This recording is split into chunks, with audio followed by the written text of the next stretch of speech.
Hey, how's it going, everyone? Brad Smith here with HealthLink, looking for the top health and fitness experts throughout the world. I'm joined with another fitness expert, Stephen Craig Bryan. How are you today, Stephen? I'm great. How are you? Hey, I'm doing awesome. You're the owner of Peak Performance Fitness Training, right? Yes, I am. That's awesome. Tell us, me and the audience, a little bit about what Peak Performance offers and what you do. Well, I have my own studio, and then I have indoor and outdoor training. So I work with a lot. I work with some athletes, but I seem to work with a lot of people who have older people who have issues with joints, back issues, mobility issues. So what I try to do is get them more mobile. My motto is strength plus performance or plus mobility stability equals performance in life and sports. And so you got to get people mobile. And that's Yeah. what I work with a lot of people just to get them mobile again. Because a lot of older people, the older they get, the stiffer they get. Yeah, definitely. So you're in Evans, Georgia. Can you tell the audience kind of this area that you serve? I'm in Evans, Georgia, which is like the Augusta, Georgia area where they play the Masters. And I serve what they call this the Central Savannah River area, which is the CSRA. So about a 20-mile radius is where my clients come from. Okay, perfect. Now I have some pictures of your gym. It looks like an awesome spot, nice studio. Is it private training only or is it open membership? It's private training only. People come in I for a have a one-on-one 2,000 session. square foot studio in the basement of my house. That's your basement? Yep, that's my basement. That's awesome. And then what I did after that is I have a huge backyard, so I have all kinds of stuff out there, sleds and tires and all kinds of stuff in the backyard. Wow, that's really cool. I like how you train. So people come there, work out with you for 30 or 60 minutes. Some of them are 30, but most of them are 60. Okay. And I'm sure these clients, they stick with you for a long time. Is that correct? You have a nice Yeah, community behind you? I've had clients as long as I've got some that are I've had for like 7 years. That's great. So you're building that relationship, helping them with their life, and so it's not just fitness you help them with. You help them with nutrition and just their overall health, right?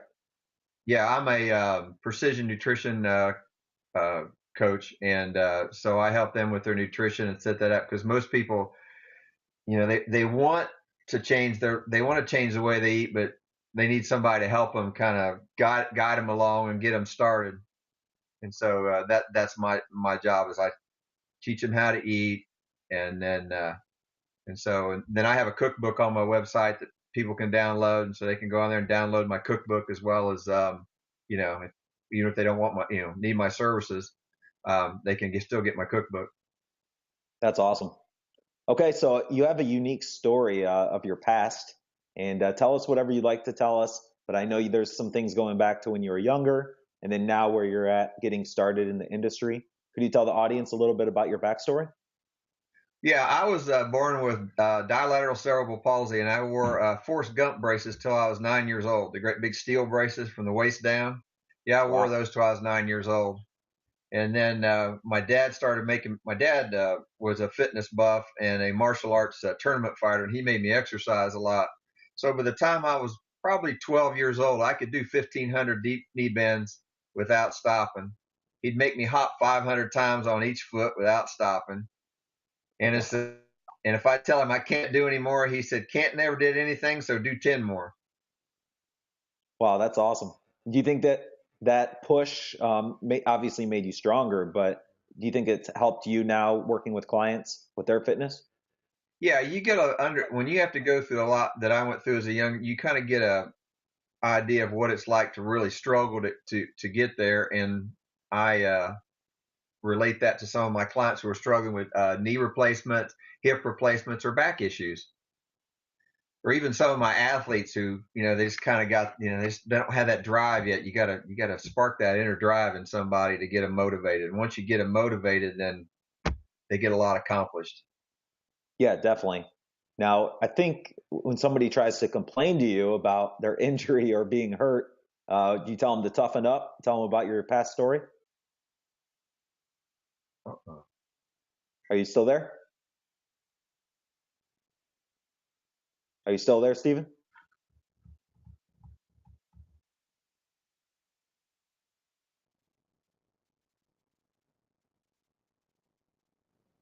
Hey, can you hear me now?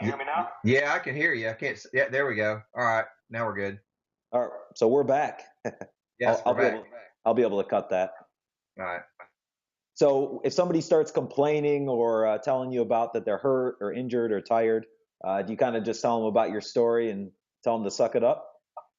Yeah, depending on if they've got a legitimate interest, if they're just whining. I have a statement on a wall in the studio. It says we don't use the word can't, and we don't use the word maybe, and I'm tired. So I have when they come up with these sayings, I have a marker board and I write them on the wall. You know, I don't want no excuses That's because awesome. I get out there and do this stuff with them. Yeah, they have no room to complain with you. Now I get out, I'll push the sled with them, I'll flip the tire with them, or I show the clients exercise. I do some exercises with them. I have no trouble getting in there and getting involved just to show them how it's done. Well, that's awesome. Well, tell me and tell the audience one success story that really sticks out to you of somebody that you helped change their life or their I had health. a lady that I met I guess about 6 years ago. She had a knee replacement and she was really having trouble with it. So she came to me and we got that knee really strong. She says, "Well, I've got to have this other one done here in a few months." I said, "Well, let's work on that one and see where it's at and get it stronger." So we got the other knee stronger, and so she put the knee replacement off. And it wasn't until last year when she went to Hawaii and walked up in the mountains and twisted her knee walking up the mountains that she actually had to get it redone. So she had put it off for 3 years Wow. and 3 or 4 years before she ever had to. And if she hadn't twisted her ankle and twisted the knee, she'd probably still be only have one knee replacement. But she's done phenomenal with both of them. And that's what most people don't understand when you get knee replacements. They go through rehab and they quit exercising. Yeah. And if you don't keep moving, everything starts to rust again. Yeah, you're right. Motion's lotion, as they say. And also with the blood flow too, right? You have to keep the Oh, blood flowing to absolutely. the. I mean, it makes a huge difference. I mean, I see people that have all kinds of problems with their joint replacements. I said, "Well, what'd you do after PT?" "Oh, nothing." Well, there you go. There you go. Well, that's awesome. Well, thank you for helping so many people and really pushing the people around you locally. Now, I know that you do some online things. Where's the best place for somebody to get started or to start following you online? They can just go to my Facebook page. Okay. I got a Peak Performance Facebook page, and I have one that's under Stephen Craig Bryan. Okay, great. So they can go to the Facebook page, start following your updates and what you're doing. And then if they Right. want to contact you, they can do it there or just head over to your website also. Absolutely. All right. What if somebody's local and they're interested in getting started with you? If they're in the Evans, Georgia or Augusta area, just give you a call or go to the Yeah, they can website again. call me or they can email me, either one. I mean, I have a lot of people who find my website and they call me that way. Okay. And then what should somebody expect the first time they meet you and come into your studio? Usually, the first time that I get somebody is the way I assess people is I have them do exercise, a series of movements, and I evaluate them by their movements, and then we decide what the course of action will be and if it's a good fit for us to work together. But I'm all about watching people move because, I mean, you can measure people all day long and weigh them, and it doesn't mean anything until they start moving. They pick up something or they do, make a movement. You got to look at them how they move, and then you got to try to correct some of those problems. Yeah, definitely. All right. Well, Stephen, thank you so much for joining me today. If anyone's in the Evans, Georgia area, I definitely recommend you check out peakperformancefit.net. And if you want us to get started with Stephen online, start following his progress and what he's doing with his clients and nutrition, go to his Facebook page and you can get started there. So thank you Yeah, so much, great. Stephen. Oh, thank you.